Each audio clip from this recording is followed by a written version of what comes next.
ティはここまでも非常にいいので、ポジションにとらわれないところはいい意味で。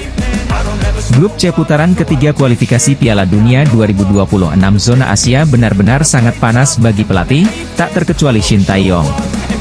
Dua pelatih sudah menjadi korbannya, yakni Graham Arnold dan Roberto Mancini.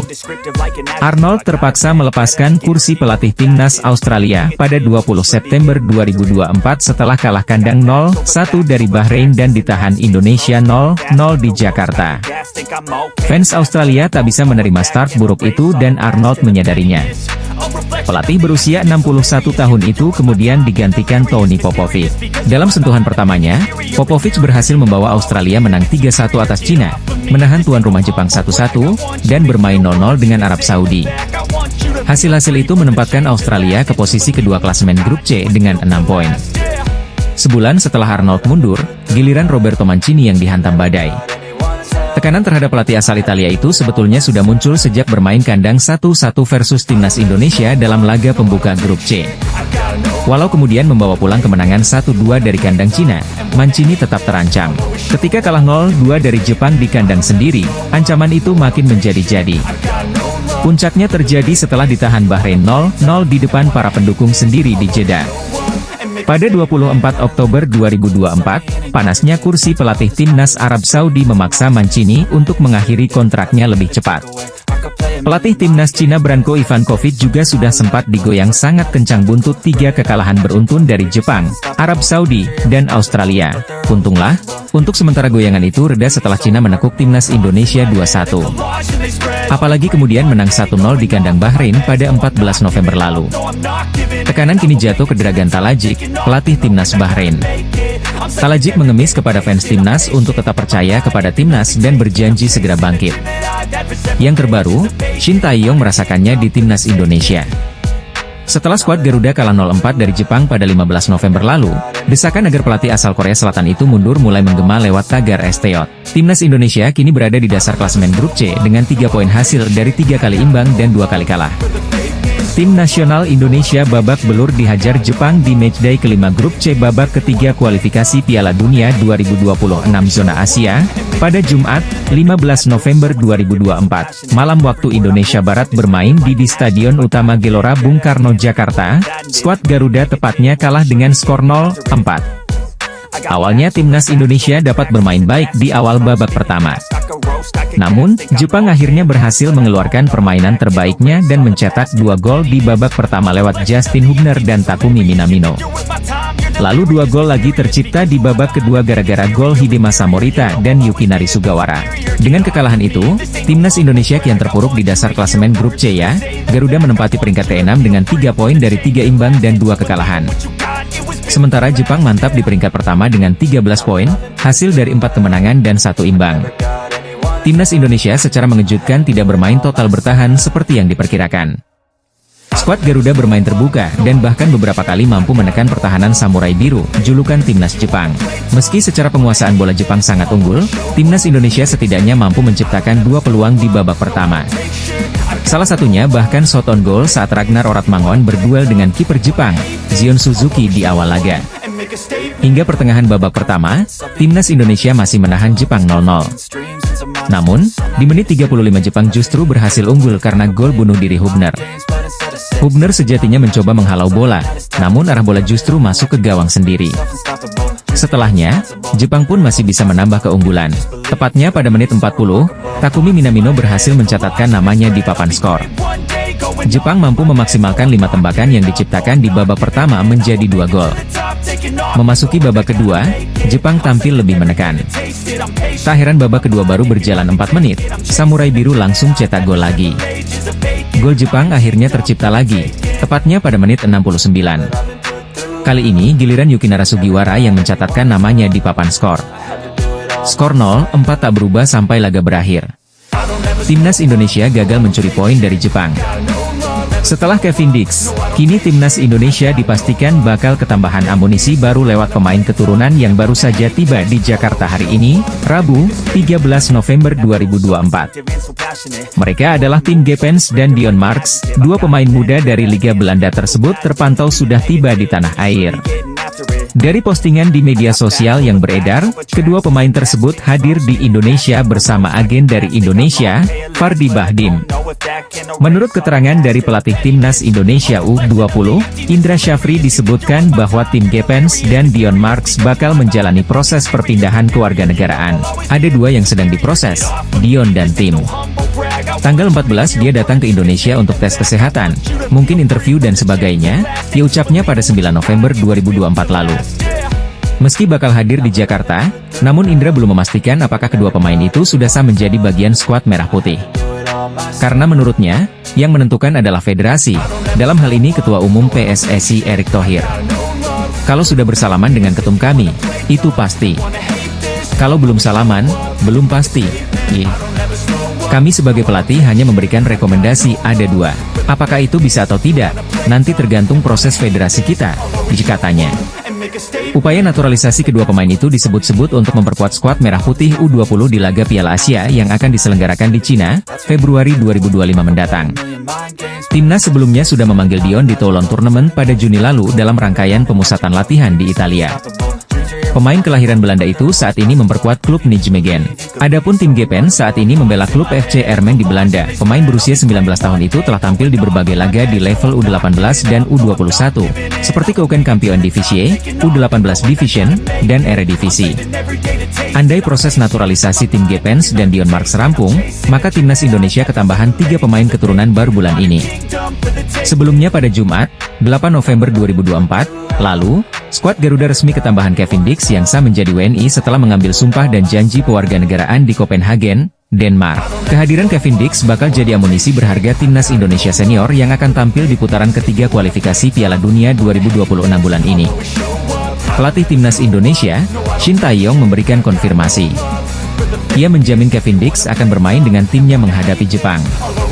Kevin Dix baru sampai di Indonesia pada Selasa, 12 November 2024. Ia langsung mengikuti latihan bersama skuad Garuda di Stadion Madia, Senayan, Jakarta Pusat, pada petang harinya. Kevin Dix akan menjadi pengganti Maes Hilgers. Pemain berusia 23 tahun itu tidak dilepas FC Twente ke Timnas Indonesia karena cedera hamstring. Tidak usah khawatir, Kevin Dix akan dimainkan 100%, ujar Shin Tae-yong kepada wartawan di Stadion Madia. Lebih lanjutnya, Shin Tae-yong juga memuji kekuatan Jepang. Ia menganggap Samurai Biru sebagai yang terbaik di Asia dan nomor 1 di putaran ketiga kualifikasi Piala Dunia 2026 zona Asia. Semua pemain baru saja bergabung dan ini harinya persiapan dan antisipasi lawan dengan baik, itu tur Shin Tae-yong. Seperti yang kita tahu tim Jepang terbaik di Asia dari peringkat FIFA. Yang penting percaya diri dari pemain, baik dari segi fisik, dari manapun kita tidak akan kalah secara mental dari mereka, kata Shin Tae-yong. Seperti yang saya bicarakan, di grup ini Jepang terbaik dan nomor 1 di Asia. Tim Jepang ini pelatih Haji Memoriyasu tampil dengan baik, Shin Tae-yong menjelaskan. Organisasi dengan baik dan kita harus mempersiapkan ini dengan benar-benar Aika, hasil bisa berubah dan saya tidak bisa memprediksi hasilnya, imbu Shin Tae-yong. Kevin Dix langsung ikut sesi latihan Timnas Indonesia jelang menghadapi Timnas Jepang di kualifikasi Piala Dunia 2026 zona Asia. Alih-alih merasa lelah karena perjalanan jauh, Dix langsung menggeber latihan dengan para pemain Timnas Indonesia. Momen menarik juga terjadi sebelum skuad Garuda memulai latihan, di mana Dix memperkenalkan diri di tengah-tengah pemain. Setelah itu, mereka memulai latihan dengan berlari memutari lapangan di Stadion Madia Gelora Bung Karno, Jakarta. Sebelumnya, Dix mendapat pelukan hangat dari pelatih Shin Tae-yong di hotel tempat tim menginap. Ia mengaku sudah tidak sabar untuk membela Timnas Indonesia. Bintang veteran Timnas Jepang, Yuto Nagatomo memprediksi laga lawan Timnas Indonesia di kualifikasi Piala Dunia 2026 bakal jadi laga yang sulit. Di atas kertas, Jepang yang saat ini ada di posisi 15 dunia layak untuk diunggulkan lawan Timnas Indonesia yang saat ini ada di peringkat 130 dunia. Namun Nagatomo tak melihat kekuatan kedua tim benar-benar memiliki perbedaan besar seperti jarak ranking kedua tim. Nagatomo justru tanpa ragu menyebut Timnas Indonesia makin berkembang. Hal itu yang membuat skuad Garuda dinilai bakal menghadirkan perlawanan sengit. Tingkat permainan tim Indonesia semakin berkembang. Saya tahu bahwa ini akan menjadi pertandingan yang sangat sulit. Seperti yang kita lihat di sini, ada banyak minat dari masyarakat Indonesia terhadap sepak bola. Saya sangat menantikannya. Ditutur Nagatomo seusai latihan perdana Timnas Jepang di Jakarta, Senin, 11 November 2024. Nagatomo juga memberikan pujian pada antusiasme supporter Indonesia. Jepang yang bakal jadi lawan skuad Garuda mendapat sambutan luar biasa. Saya sangat tersentuh saat kami tiba di bandara. Para penggemar, Anda datang ke bandara dan menyambut kami. Dari langkah pertama yang saya ambil di luar bandara, saya tahu bahwa negara ini luar biasa. Saya merasa sangat senang berada di sini dan juga sangat senang bisa bermain melawan Indonesia, ujar Nagatomo. Yuto Nagatomo saat ini sudah berusia 38 tahun. Kiprahnya yang paling dikenang adalah saat jadi bagian Inter Milan untuk kurun waktu yang terbilang lama, yaitu 2011 hingga 2018. Selain itu ia juga sempat membela Galatasaray dan Marseille. Jepang saat ini jadi pemuncak klasemen grup C dengan nilai 10. Sedangkan timnas Indonesia ada di peringkat kelima dengan koleksi 3 poin. Pemain timnas Indonesia, Mees Hilgers dipastikan bermain dengan FC Twente saat melawan Ajax Amsterdam dan berpeluang membela timnas Indonesia karena tidak jadi cedera. Kabar gembira datang kepada para pendukung timnas Indonesia. Pasalnya, bek andalan timnas Indonesia, Mees Hilgers, dipastikan tidak mengalami cedera serius. Hal itu bisa dilihat dari nama Mees Hilgers yang masuk starting line-up FC Twente melawan Ajax Amsterdam dalam lanjutan Eredivisie 2024 hingga 2025. Hilgers dipastikan akan bermain sejak menit pertama dan mengawal lini belakang The Tukers. Munculnya nama Hilgers dalam line-up FC Twente jelas menjadi kabar baik bagi timnas Indonesia. Sebelumnya, bek berdarah Manado itu memang dikabarkan mengalami cedera hamstring. Hilgers mengalami cedera saat membela FC Twente melawan Willem II pada laga pekan ke-11 Liga Belanda 2024 hingga 2025 di Stadion Koning Willem II, Tilburg, 2 November 2024. Dalam laga itu, Mees Hilgers bermain sejak menit pertama, namun ditarik keluar pada awal babak kedua. Mees Hilgers juga absen saat FC Twente melawan OGC Nice pada pertandingan pekan keempat Liga Eropa 2024 hingga 2025 di Allianz Riviera, Nice, 7 November 2024. Ketua Badan Tim Nasional, Sumarji, bahkan sempat memberi kabar soal kondisi Hilgers. Sumarji sempat memastikan bahwa bek berusia 23 tahun itu akan absen saat timnas Indonesia melawan Jepang. Sebelumnya, nama Hilgers masuk ke dalam 27 pemain yang dipanggil oleh Shin Tae-yong untuk membela timnas Indonesia. Hilgers diharapkan tidak menerima cedera parah saat melawan Ajax Amsterdam. Setelah resmi kedatangan Kevin Dix yang baru menyelesaikan naturalisasi, timnas Indonesia dikabarkan semakin dekat dengan kehadiran striker baru. Top skor Liga Belanda itu bahkan sangat percaya diri mengatakan jika dirinya akan segera disahkan sebagai pemain timnas Indonesia pada tahun 2025 nanti. Seperti diketahui, timnas Indonesia baru saja merampungkan proses naturalisasi terhadap pemain asal Belanda keturunan Ambon, Maluku yaitu Kevin Dix. Bersama dua pemain timnas putri yaitu Noah Johanna Christina Cornelia Laatomu dan Estella Raquel Loupati, mereka resmi disumpah sebagai WNI, Jumat malam, 9 November 2024. Setelah menaturalisasi Kevin Dix, PSSI tampaknya masih belum berhenti berburu pemain keturunan susunya di Belanda untuk timnas Indonesia. Apalagi, Sekjen PSSI Yunus Nusi dalam rapat paripurna bersama Komisi X DPR RI mengungkapkan jika pihaknya masih akan menambah pemain naturalisasi lagi. Ditambah lagi dengan fakta bahwa sampai saat ini pelatih Shin Tae-yong masih belum menemukan sosok yang tepat untuk mengisi sektor serang timnas Indonesia. Maka dari itu, sejumlah rumor bermunculan terkait siapa sosok striker keturunan Belanda yang kini tengah didekati oleh timnas Indonesia melalui PSSI. Satu nama yang kemungkinannya paling kuat muncul ke permukaan yaitu Mauro Zijlstra, striker keturunan Bandung yang pernah menempati ranking kedua top skor Liga Belanda. Musim lalu, ia mengoleksi 8 gol dan 1 assist dari 12 kali penampilan bersama NEC Nijmegen U21. Kini, ia mencoba peruntungan di FC Volendam. Rumor semakin dekatnya Mauro Zijlstra ke timnas Indonesia dikonfirmasi oleh Yusa Nugraha melalui kanal YouTube-nya. Kabar ini ia terima dari Exco PSSI Arya Sinulinga. Mauro Zijlstra saat ini sudah mengirim semua suratnya ke PSSI dan sudah sampai juga di PSSI. Karena saat aku bertemu dengan Pak Arya Sinulinga, Pak Arya juga bilang kalau suratnya sudah sampai di PSSI. Semua dokumennya dilihat dengan detail. Pak Arya bilang seperti itu, ujarnya. Namun, Yusa Nugraha menjelaskan bahwa proses naturalisasi Mauro Zijlstra sedikit terhambat lantaran agenda timnas Indonesia di Piala Asia U20 pada awal 2025. Sebagai informasi, Piala Asia U20 2025 akan berlangsung mulai 6 hingga 23 Februari 2025 di Cina. Timnas Indonesia menargetkan finish 4 besar demi lolos Piala Dunia U20. Proses naturalisasinya saat ini harus menunggu sebentar, karena pemain U20 Timnas Indonesia saat ini memiliki prioritas. Sebentar lagi mereka bermain di Piala Asia, paparnya.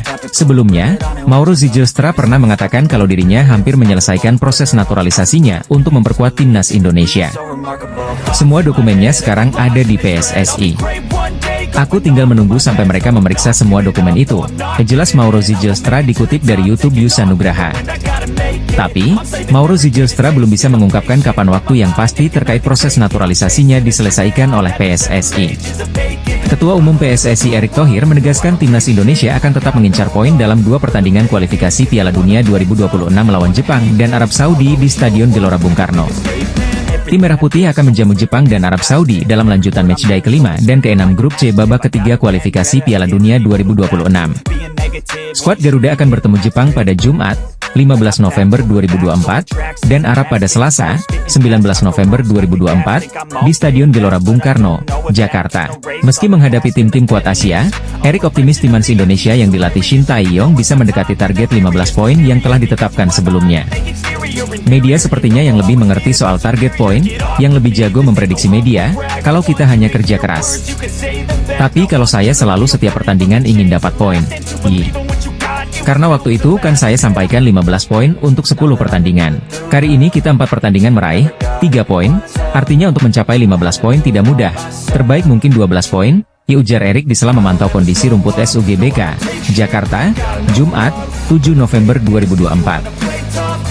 Dalam 4 pertandingan sebelumnya di Grup C, Indonesia mengumpulkan 3 poin dari 3 hasil imbang lawan Arab Saudi, Australia, dan Bahrain, serta 1 kekalahan saat melawat ke markas Cina. Sementara itu, tim Samurai Biru kini masih kokoh memimpin klasemen sementara Grup C dengan 10 poin yang diraih dari hasil 3 kemenangan dan 1 hasil imbang.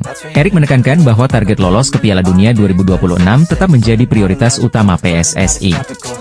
Erick menyebut tidak ada perbedaan target untuk seluruh tim nasional, baik itu senior maupun kelompok umur. Dalam evaluasi saya kepada Coach Nova Arianto, Coach Indra Syafri, dan Coach STY sama saja targetnya. Coach Nova meloloskan ke Piala Dunia, Coach Indra sama, Coach STY targetnya sama Piala Dunia. Saya tidak membedakan siapapun pelatihnya, tegas Erick. Erick juga senang saat ini PSSI mendapat dukungan dari berbagai pihak. Hal itu menunjukkan kepercayaan publik terhadap PSSI yang semakin membaik. Erick juga terus mengupayakan yang terbaik untuk PSSI dan Timnas agar semua pihak merasa senang. Ini belum pernah terjadi PSSI mendapat kepercayaan seperti ini dari publik.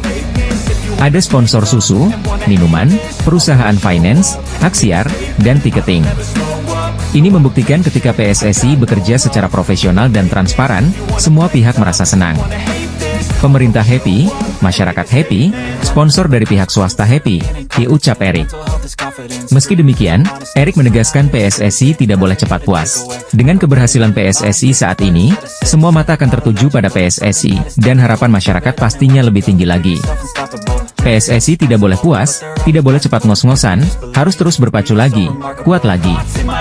Karena semua mata sangat menyorot kepada sepak bola dan ekspektasi masyarakat akan sangat tinggi, ujar Erick. 3 penyerang keturunan yang menjadi buruan PSSI untuk memperkuat Timnas Indonesia. Sekjen PSSI Yunus Nusi mengatakan beberapa penyerang yang masuk radar PSSI masih dalam proses.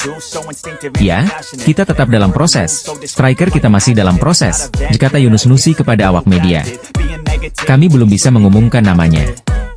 Sebab, kita agak menemui beberapa hambatan untuk mencari striker yang berdarah Indonesia, dilanjut mantan anggota Exco PSSI ini. Meski tidak mengungkap siapa saja penyerang yang dalam proses, sudah dapat diterka siapa-siapa saja penyerang yang dimaksud Yunus Nusi. Pertama ada nama Mauro Ziljestra.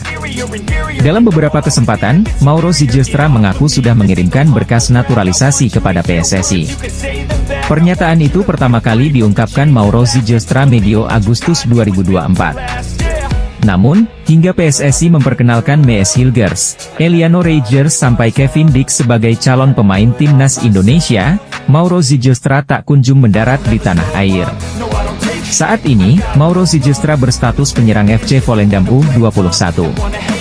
Berusia 19 tahun dengan tinggi badan mencapai 188 cm, Mauro Zylstra muncul sebagai bomber mematikan timnas Indonesia.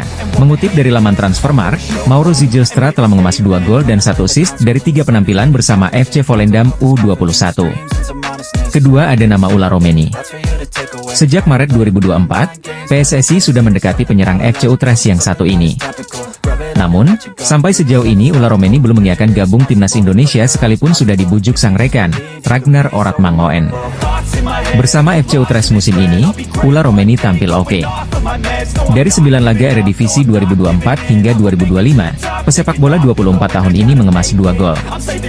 Dan terakhir ada nama Miliano Jonathans. Miliano Jonathans saat ini berstatus runner-up top skor Liga 2 Belanda 2024 hingga 2025. Dari 13 laga bersama Vitesse Arnhem di Liga 2 Belanda 2024 hingga 2025, Miliano Jonathans mengemas 8 gol dan 3 assist. Pesepak bola 20 tahun yang biasa beroperasi sebagai winger kanan ini hanya kalah 1 bola dari top skor sementara yang bermain untuk SC Telstar, Zakaria Edah Chori. Miliano Jonathans mengaku sudah dihubungi PSSI dan akan mempertimbangkan tawaran tersebut. Tim nasional Indonesia patut berbangga dengan pencapaian rekor baru di dunia sepak bola seusai sejajar dengan 5 negara terkuat di Asia. Pengamat sepak bola, Akmal Marhali mengatakan timnas Indonesia saat ini menunjukkan kualitas yang sangat baik. Dia menuturkan bahwa timnas Indonesia bisa sejajar dengan Jepang, Arab Saudi, Australia, dan Korea Selatan. Rekor timnas Indonesia sejajar dengan Jepang, Arab Saudi, Australia, Korea Selatan. Tulis Akmal di Instagram pribadinya dilansir Selasa, 5 November 2024. Menurut Akmal, pencapaian sepak bola Indonesia itu patut diperhitungkan hingga sekarang. Sebab, dia mengungkapkan bahwa Indonesia menjadi satu-satunya negara di ASEAN yang sukses meloloskan 3 skuad ke Piala Asia. Mulai dari timnas senior, timnas U20, dan timnas U17. Bahkan, di Asia, Indonesia sejajar dengan 8 negara elit sepak bola yang meloloskan 3 timnasnya. Mulai dari Jepang, Korea Selatan, Arab Saudi, Australia, Iran, Uzbekistan, Korea Utara, dan Cina, jelasnya. Akmal menilai pencapaian atlet sepak bola Indonesia itu patut dibanggakan. Oleh karena itu, dia menyebut peluang Indonesia lolos ke Piala Dunia mesti diperhitungkan dengan baik, prestasi yang membanggakan. Tinggal bagaimana menyiapkan diri secara maksimal untuk lolos ke Piala Dunia, kata dia. Selain itu, Akmal mengatakan timnas Indonesia yang dilatih Shin Tae-yong memang berat untuk lolos langsung ke Piala Dunia. Sebab, dia menuturkan hal tersebut masih mungkin ditembus skuad Garuda bersama Shin Tae-yong.